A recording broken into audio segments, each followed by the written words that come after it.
تجربه جديده اول مره اعملها، او الصراحه مش اول مره قوي، عملتها مره قبل كده. فكره يحدد اكلي. الفكره دي طبعا اتعملت كتير، الموظف يحدد اكلي، العربيه اللي قدامي تحدد اكلي، اللي ماشي جنبي يحدد اكلي. المهم ان في حد في حياتي هيحدد اكلي، والنهارده قررت ان طلبات هي اللي هتحدد اكلي. وهنا هيبقى في ميستيك او حاجتين جداد. يعني الحاجه الاولى ان ممكن اجرب مطعم مش مشهور قوي، الحاجه الثانيه ان هجرب مكان قريب من المكان اللي انا ساكن فيه، فلو طلع حلو يبقى خير. الفكره بمنتهى البساطه ان احنا نفتح الابلكيشن ونعمل ما تيجوا نشوف ندخل بقى على طلبات، هنختار طعام، تلاقي جايب لك بقى الحاجات اللي عليها خصومات، وبعد كده في حاجات بقى اللي هي رائجه اليوم دي اللي هي الحاجات الترندنج يعني، وتحت كل المطاعم. احنا بقى عايزين كل المطاعم دي، ننزل لحد ما نحمل كل المطاعم اللي موجوده. لما نيجي نختار هنختار المطعم اللي صورته جايه في نص الشاشه بالظبط، مطعم او مكان بقى ما نعرفش هو هيطلع ايه، يمكن مطعم يمكن حلواني كده. احنا وصلنا بقى للمطاعم اللي هي بتبقى المشغوله والمقفوله، نطلع تاني فوق فوق فوق، ننزل تحت، نطلع تاني فوق فوق فوق، نقعد بقى ننزل ونطلع ونمخمط فيه كده. يا ترى ايه اللي ظهر معايا في الشاشه؟ بيتزا ماستر، تحت اللي هي الحاجات بقى الريكومنديشن بتاع الطلبات. فكده اللي واخد الشاشه معايا هو بيتزا ماستر. قال لك 1 يساوي 2، اللي هو مبدا بقى ايه، بيتزا وعليها بيتزا مجانا. ندخل على بيتزا ماستر، الريفيوز بتاعته لطيفه 4.6، اظن ده كده حاجه كويسه يعني. ندخل على التقييمات 5 5 4 4 2، عدد 2 بيتزا رانش ب 160 الواحده، حجم كف الايد، بمعنى انها غاليه وكمان مش مخدومه. في ناس تانية حاطه خمسات، اربعات، 1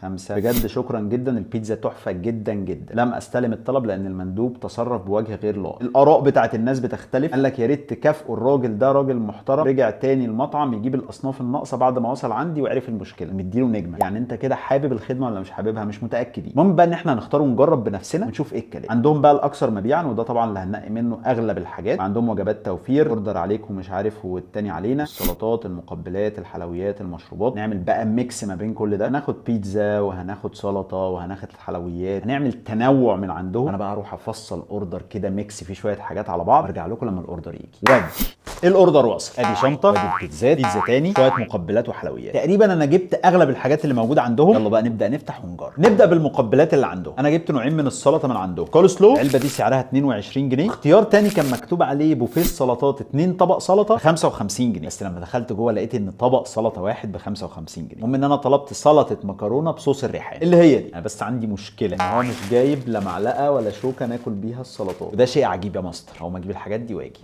نبدا بالكول سلو. الكول سلو واضح ان هي فريش، بس من الشكل المبدئي كده حاسس ان المايونيز عليها مش كتير، زي ما توقعت. مايونيز قليل قوي، طعم الكرنب فريش، بس قله المايونيز دي مخليها فستك. ندخل على سلطه الريحان. اول ما فتحت كده في ريحه توم عاليه قوي، هي معموله بالمكرونه اللي هي السوسته دي، عليها لون بينك كده. الطعم لطيف، عليها بصل، على سن التوم، ريحان قليل شويتين، بس الطعم اللي غالب عليها التوم، فده بقى على حسب التفضيل الشخصي. انا بالنسبه لي ما عجبتنيش قوي. اللي بعد في الغالب كده دي اللي تشيكن وينجز او اجنحه الفراخ، سعرها 75 جنيه لو انت هتجيبها 8 قطع، لو 12 قطعه بتزود 30 جنيه، يعني هتبقى 105. حاطين معاها صوص باربيكيو، وايه دي شكلها، ننزل كده في الصوص. حلو، ده فراخ طعمها حلو ومستويه، والعظم من جوه مش محمر او في دم او حاجه، وانا طالبها سبايسي، فلمسه السبايسي مع الباربيكيو خليها استك. كده بدات تشعر. بطاطس ويدجز. الويدجز طبعا بتكون بطاطس المفروض ان هي متسويه في الفرن، محطوط عليها شويه توابل، وساعات بيتحط عليها توم. ورينا يا باشا. وطبعا الويدجز في اغلب الاوقات يعني المفروض ان هي بتتعمل بقشرها، يعني قشر البطاطس بيكون موجود اهو. كميه اظن ان هي قليله شويتين، البوكس ده محتاج يتملي عن كده شويه، يعني البوكس فاضي. البطاطس متسويه كويس، التوابل اللي عليها طعمها حلو قوي. الكميه لو زادت عن كده هنتبسط اكتر، فالويدجز استاك. اخر حاجه بقى قبل ما ندخل على ملحمه البيتزا، الجارليك بريد او العيش اللي هو بالثوم. انا جبت نوعين منهم، العادي والسوبر سوبريم. الثلاث قطع من العادي ب 25 جنيه، الثلاث قطع من السوبريم ب 35 جنيه. ووفر بقى في العلب وحط لي الاثنين في علبه واحده. ده شكل العادي اهو. الصفار اللي فوق ده اللي هو الثوم بيتعمل عليه، وبعد كده ايه المفروض ان هو بيتخبز في الفرن. لا هو انا حاسس ان في حاجه ناقصه في العيش ده، يعني اولا هو مزيد بزياده، طعم التوم فيه قليل، وحاسس ان حجم العيش صغير. السوبريم بيكون نفس الفكره، بس هنا حاطين حته بيبروني من فوق مع جبنه موتزاريلا. لا كواليتي الجبنه اللي فوق مش احسن حاجه. فالجارليك بريد ده كله على بعضه كده فاستاكه. نبدا بقى. عندهم عرض انك تاخد 3 بيتزات وسط ب 310 جنيه، وبتقدر تختار نوع العجينه اذا كانت بان او اللي هي خمرانه يعني، او ايطاليان اللي هي بتبقى السن او الرفيعه. فكده المفروض البيتزا من دول واقفه تقريبا ب 103 جنيه، وده سعر لطيف. انا جايب بقى الثلاثه، واحده سوبر سوبريم، واحده تشيكن باربيكيو، واحده تشيكن رانش. السوبريم طبعا، السوبر سوبريم المفروض ان هي ايه من اساسيات البيتزا بالنسبه لي انا، وانا صغير ما كنتش اعرف غير البيتزا السوبر سوبريم. الرانش بقى والكلام ده طلع حديثا. البيتزا مبدئيا شكلها يفتح النفس. كميه الحشو اللي عليها من فوق واضح ان هي كميه محترمه. شايف كميه لحمه، شايف بيبروني، شايف سلامي، خضروات، فلفل، مشروم. بس التعليق الوحيد ان انت حاطط لي كيسين كاتشب بس. حاول تروق عليها عشان انا بحب الكاتشب. مش مقطعينها حلو، مش مقطعينها حلو. شكل العجينه من تحت اهو مستويه كويس، مش مزيته، وده بيفرق معايا انا شخصيا. ندوقها بقى من غير كاتشب عشان نقدر نميز ايه الطعم.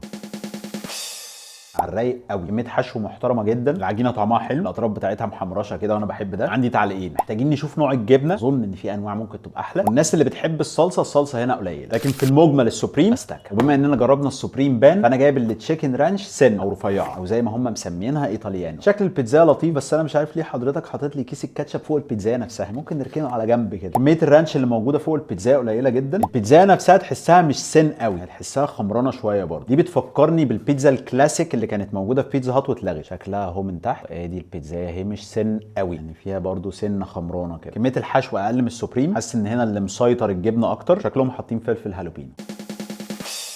ملحوظه صغيره، الفراخ موجوده تحت الجبنه، واظن ان ده منطقي شويه عشان لو اتحطت فوق هتنشف. طعم صوص الرانش لطيف جدا، هو الغالب عليه اكتر. طعم المايونيز هو اكتر حاجه باينه، يعني هو مش زي الرانش اللي موجود في مطاعم تانية بس مقبول. هو اللي انا فاكره ان انا كنت قايل لهم عادي مش حار، وانا اتلخبطت بقى. فلفل الهالوبينو جحيم بالنسبه لي. السوبريم احسن من الرانش، بس ده ما يمنعش ان الرانش تعدي. البيتزا الثالثه الهالوبينو نار.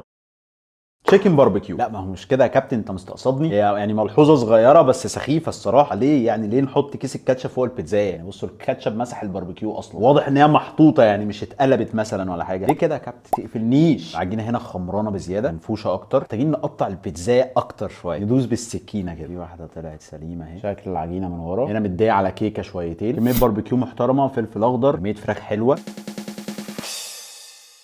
لا خالص بقى. زي دي تقريبا ما استوتش كويس، طعمها اقل بكتير من الرانش والسوبريم. ده كده البياض ده، دي العجينه. انا اسف يعني، دي قفلتني جدا. تشيكن باربيكيو فيستك ناو. لو انا في المطعم المفروض اصلا ارجعها او اعمل مشكله. العرض التاني قال لك اشتري واحده والتانيه عليها. عشاق السي فود. بيتزا سي فود صغير منها ب 205، والوسط ب 285، والكبيره ب 365، وبتاخد بيتزا عليها جمبري، كاليماري، توم، جبنه موتزاريلا، صوص بيتزا. ممكن تحط عليها اضافات، وبتختار البيتزا التانيه. بس البيتزا التانيه ما فيهاش بقى سي فود، تقدر تختار اي حاجه، وموجود جمبري لكن مش موجود انك تاخد التانيه زيها سي فود. فنبدا بالسي فود. وانا بقى تفضيلي الشخصي في الطبيعه انا ما بحبش بيتزا السي فود خالص، لازم نرضي جميع اذواق المانجوز. شكل البيتزا بالحشو اللي عليها كده يدل ان هو قليل. حجم الجمبري صغير حبتين ثلاثه، ندوق ونشوف. كميه الجمبري اللي محطوطه مقبوله، بس حجمه صغير جدا. كاليماري موجود بس قليل وناشف، طعم ما كيفنيش. بيتزا السي فود غاليه وفاستك. الواحده الثانيه الهديه بقى جبتها تشيز لافرز. واضح ان هي عليها كميه مختلفه من الجبن. يا بس مشكلتي في حاجه، طبقه الجبنه اقل بكتير جدا من العجينه. بصوا العجينه واصله لحد فين والجبنه لحد فين. لو حد بيحب التشيز لافرز فمش هيلاقي كميه كبيره من الجبن. طعم العجينه هيكون غالب شويه. طعم الموتزاريلا لطيف، شيدر مقبول، ما لمحتش طعم تاني لفت. يعني التشيز لافرز ما فيهاش حاجه قفلتني وما فيهاش حاجه ابهرتني، فدي لا هتدخل هنا ولا هتدخل هنا. ندخل على الحلو. هم عندهم حاجه واحده بس حلوه، حاجه اسمها بايتس بيكاسينا، باوبشن واحد بس اللي هو الشوكولاته. واضح ان هي عجينه عليها شوكولاته من فوق وعليها قرفه. ناخد كده حته ايه منغمسه في الشوكولاته والقرفه، وعليها سكر من فوق كده. شكلها سكر مع القرفه مع الشوكولاته.